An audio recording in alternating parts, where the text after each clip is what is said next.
व्यक्ति हम सबके बीच में आते थे, आप सबको मालूम है मैं किसके लिए कह रही हूँ। और झूठ भी बोला तो ऐसा बोला, जब हम सबके बीच में आए, 84 की जनता के बीच में आए, तो उन्होंने कहा कि देखो हमारे समाज के सभी युवाओं हमारे साथ में हो जाओ, और ये जो पाटीदारों के बड़े बड़े घर हैं, ये जो ब्राह्मणों के बड़े बड़े घर हैं, ये घर हम आपको दिलवा देंगे, ये तो हमारा अधिकार है, ये हमारे घर है। ऐसे झूठे वादे किए और इस प्रकार से झूठ बोल के युवाओं से वोट लिए, और चुनाव के बाद में वोट लेने के बाद में उन्होंने कभी मुंह नहीं दिखाया। सही बात है कि नहीं है? अगर मैं झूठ बोलती हूँ तो आप हाथ उठा के मुझे बिठा सकते हो, ना कह सकते हो नहीं झूठ बातें हो। सही बात है कि नहीं है? हाँ के ना जवाब दो आप। और फिर वापस आए, उन्होंने कहा क्या हम अब क्या करें, पहले तो अब ये मकान हमारा, वो मकान हमारा, ये हो गया, अब क्या झूठ बोले। तो उन्होंने कहा कि हम तो 5वीं फेल वालों को भी नौकरी दिलवा देंगे, 8वीं फेल वालों को भी नौकरी दिलवा देंगे। नौकरी दिलवाई क्या? नौकरी दिलवाई, मेरी जानकारी में है। नौकरी कहाँ दिलवाई?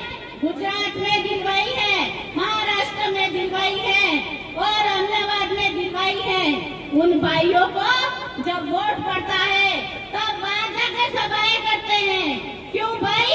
मेरे 84 के भाइयों की सभा करने के लिए आपको गुजरात में जाना पड़ रहा है, तो यहीं पर उनका रोजगार उपलब्ध क्यों नहीं करवाया आपने? आप विधायक बन गए थे, अब सांसद बन गए हैं, फिर भी सभाएं करने के लिए, वोट कर लेने के लिए आपको गुजरात में जाना पड़ रहा है। कितनी देर इनको गुमराह करोगे, कितनी बार इनको गुमराह करोगे?